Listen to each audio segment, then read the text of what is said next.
الله ربي والإسلام ديني ومحمدا رسول الله.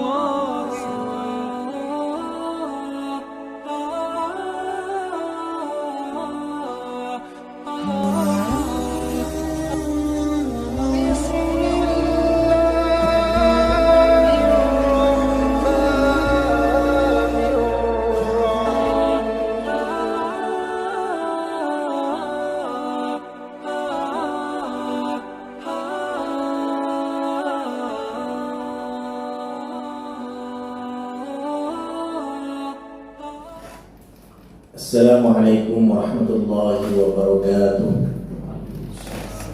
Bismillahirrahmanirrahim. Alhamdulillahirabbil alamin. Wa bihi nasta'inu ala umuri dunya waddin. Wassalatu wassalamu ala asyrafil anbiya'i wal mursalin sayyidina Muhammadin wa ala alihi wa ashabihi ajma'in. Rabbi shrah li sadri wa yassir li amri wahlul 'uqdatam min lisani yafqahu qawli. Amma ba'du. Yang terhormat Al-Ustaz Dr. Andes Haji Ahmad Yani, yang kami hormati para bapak hadirin, pertama-tama mari kita bersyukur kepada Allah Subhanahu wa taala atas limpahan rahmat, hidayah, taufik serta inayahnya, juga beberapa nikmat yang diberikan oleh Allah Subhanahu wa taala, di antaranya nikmat sehat, nikmat kesempatan, sehingga berkesempatan siang menjelang sore ini kita dapat berkumpul, bermuajahah, bermujalasah di tempat yang insyaallah penuh dengan barokah ini dalam keadaan sehat walafiat. Mudah-mudahan pertemuan kita senantiasa mendapat ridho barokah dari Allah Subhanahu wa taala. Amin ya rabbal alamin. Salawat beramaikan salam kita hadiahkan pada tujuan kita Nabi besar Muhammad sallallahu alaihi wasallam, pada sahabatnya, pada tabi'in, dan juga mudah-mudahan kita semua termasuk orang-orang yang mendapat syafaat dari baginda Nabi besar Muhammad SAW nanti. Hadirin para bapak yang berbahagia, Rasulullah SAW bersabda, "Idza matal insan in qata amaluhu illa min salas, shadaqatin jariyatin aw ilmin yantafa'u bi aw waladin shalihin yad'u lahu." Rasulullah SAW bersabda, apabila manusia telah menutup mata, artinya sudah menghadap kepada Allah Subhanahu wa taala, maka amalnya, semua amal-amalnya terputus, kecuali ada 3 perkara yang masih berjalan. Yang pertama, shadaqatin jariyah, sedekah jariyah. Berbahagialah ketika orang mempunyai harta bisa menyalurkan di jalan Allah Subhanahu wa taala. Karena harta kita akan menjadi keberkahan buat kita dan juga keselamatan nanti setelah ada di alam barzakh. Oleh karenanya harta yang baik itu harta yang dipegang oleh orang-orang soleh.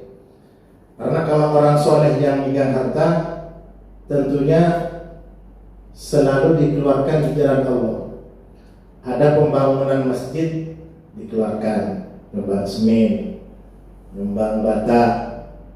Ada pembangunan sumbangan dari pesantren. Kalau harta tadi dipegang oleh orang soleh, maka insya Allah tidak akan segan-segan untuk mengeluarkan hartanya. Karena apa? Karena dia tahu harta yang sesungguhnya milik dia bukan yang ada di ATM, bukan yang ada di brankas, tapi harta yang punya dia sebenarnya yang disedekahkan di jalan Allah Subhanahu wa taala. Mana qasamalun min sadaqatin bal yazdad. Tidak akan berkurang suatu harta kalau dia disedekahkan, bahkan harta tersebut akan bertambah. Harta kita akan memuliakan kita apabila kita keluarkan di jalan Allah Subhanahu wa taala.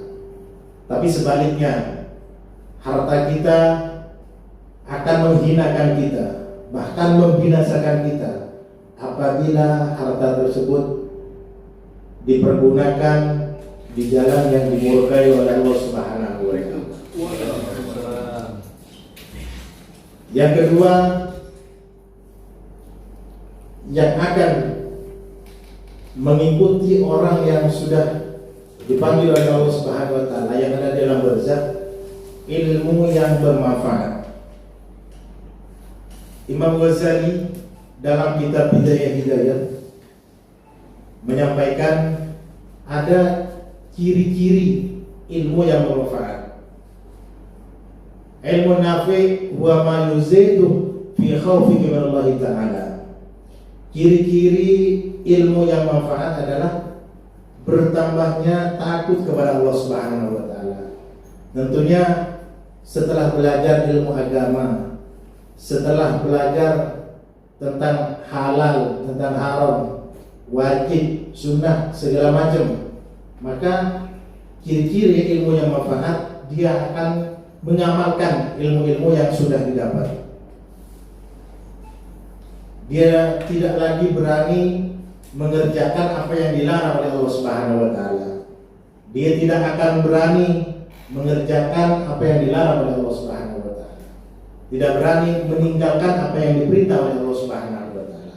Itu ciri-ciri ilmu yang manfaat. Yang ketiga, yang akan selalu mengikuti orang yang sudah dipanggil oleh Allah Subhanahu wa taala, artinya yang sudah ada di alam barzakh, waladin sholihin yad'ulah, anak yang soleh yang selalu mendoakan kedua orang tuanya. Makanya alimu auladakum salasai soleh, ajarkanlah anak-anakmu 3 perkara, 3 hal. Yang pertama, hubbun nabi, cinta kepada Rasulullah SAW. Itu harus ditanamkan di anak-anak kita. Yang kedua, hubbu ahli baitin nabi, hubbu ahli baiti, cinta kepada ahli bait, keturunan Nabi. Yang ketiga, ajari anak-anak kita qiraatul Quran, ajari untuk membaca Al-Quran. Karena Rasulullah SAW bersabda, khairukum man ta'allama Al-Quran wa 'allamahu. Sebaik-baik kalian adalah orang yang mau mengajarkan Al-Quran dan mau belajar Al-Quran. Itulah amal yang akan selalu mengikuti kita setelah kita dipanggil oleh Allah Subhanahu wa taala. Yang pertama tadi sedekah jariyah, yang kedua ilmu yang manfaat, dan yang ketiga anak yang selalu mendoakan. Karenanya mudah-mudahan harta kita digunakan untuk dikeluarkan di jalan Allah Subhanahu wa taala, dan juga ilmu yang selama kita pelajari bisa manfaat buat kita. Dan yang ketiga, mudah-mudahan anak-anak kita dijadikan oleh Allah Subhanahu wa taala anak-anak yang soleh, anak-anak yang solehah, yang selalu mendoakan kita dan berbakti kepada kita, baik ketika kita masih hidup maupun ketika kita sudah dipanggil oleh Allah Subhanahu wa taala. Anak kita tetap berbakti kepada kita. Semasa hidup kita, anak kita berbakti kepada kita, dan setelah dipanggil oleh Allah Subhanahu wa taala, anak kita tetap mendoakan kita. Mudah-mudahan kita semua dijadikan oleh Allah Subhanahu wa taala orang-orang yang beruntung di dunia dan di akhirat. Amin ya rabbal alamin. Demikian apa yang dapat saya sampaikan. Kurang lebihnya mohon maaf. Wabillahi hidayah wa taufiq. Wassalamualaikum warahmatullahi wabarakatuh.